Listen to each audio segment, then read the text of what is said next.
Several times election commission advised them, directed them. They want negotially the state government shall work according to the law and constitution. But state government always defy guideline and instruction from the Election Commission of India.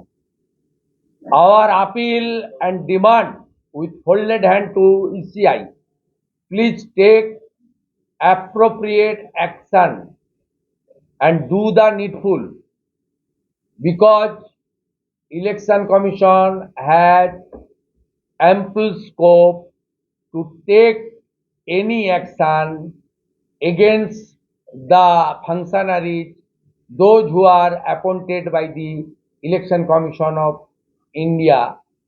Our constitution, please read Article 324 to 329, especially 324 to 323. Election Commission, please take strong action against the officers and employees, those who are working politically, unethically, and under the guidance of the IPAC and Chief Minister Mamata Banerjee. Also, another question that Jamaat has won the bordering district.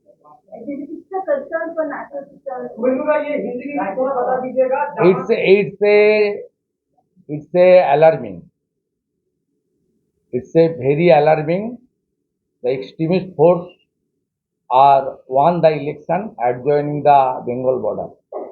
It's a serious threat of our country as well as the West Bengal. देखिए, आप देख लेना, Tripura, Mizoram, Meghalaya border में BNP का जीत हुआ है, एक दो एरिया छोड़ के। लेकिन बंगाल में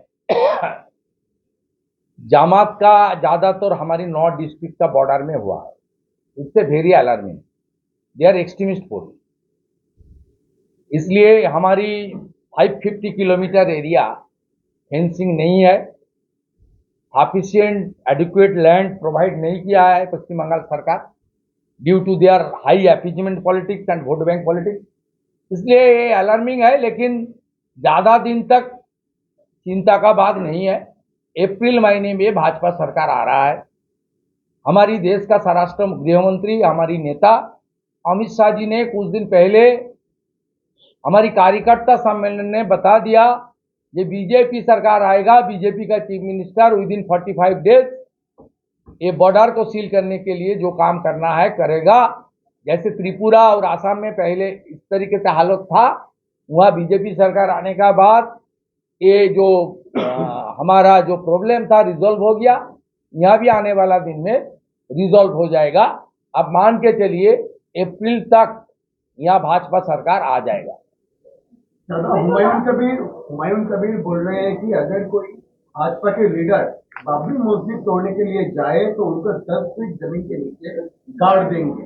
हुमायूं कबीर बोल रहे हैं अगर कोई भाजपा के नेता बाबरी मस्जिद तोड़ने के लिए जाए मुर्शिदाबाद तो वो उनको 10 फीट नीचे गाड़ देंगे। इसलिए पश्चिम बंगाल में बीजेपी सरकार बाबर का नाम निशान पूरा तरह से हटाने के लिए बीजेपी सरकार चाहिए। इसलिए बीजेपी सरकार चाहिए। बंगाल का जनता, राष्ट्रवादी जनता, सनातनी जनता को सबको एकजुट होकर बीजेपी को लाना चाहिए, मुगल का नाम और निशान हटाने के लिए। ये कोई भारतीय नहीं था, ये मुगल था। ये मंदिर तोड़ने के लिए, हमारी माँ बेटी बहन को इज्जत लूटने के लिए आया था। इसका नाम नहीं रहना चाहिए।